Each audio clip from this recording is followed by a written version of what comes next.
பொய் சொல்றதுலயும் உண்மை சொல்றதுலயும் இருக்கிற பெரிய பிரச்சனை சொல்றேன். பொய் சொன்னா தனியா ஞாபகம் வச்சுட்டு இருக்கணும். உண்மையை சொன்னா ஞாபகம் வச்சிருக்க வேண்டிய அவசியமே இல்லை. எது உண்மையோ அது உண்மை. உண்மையாக இரு, உண்மையை சொல், பொய்யை சொல்லாத. எது சரியில்லையோ, எது பொய்யோ, எதில் உண்மை இல்லையோ அதை சொல்லாதே. எது உனக்கு தெரியாதோ அதை பற்றி பேசாதே, மௌனமா இரு. நாங்க டீச்சர்ஸ் எதிர்கொள்ளுகிற ஆகப்பெரிய பிரச்சனை என்ன தெரியுமா? உனக்கு ஒண்ணும் தெரியாதுங்கிறது உனக்கு தெரியாது, நிரம்பி இருக்கிறாய். அதில் எப்படி எங்களுடைய அறிவை நிரப்புவது? மௌனமாக இரு, கற்றுக்கொள். எது உன்னுடையது இல்லையோ அதை தொடாத, அதை எடுக்காதே. எது சரி இல்லையோ அதை செய்யாதே. யாருக்கும் கேடு நினைக்காத.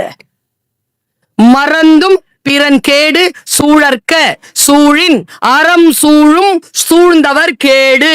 குறள். யாரை பற்றியும் கேடு நினைக்காதே, யாரும் கெட்டு போக வேண்டும் என்று நினைக்காதே. உன்னுடைய வாழ்க்கையில் நீ அடுத்த கட்டத்திற்கு போ.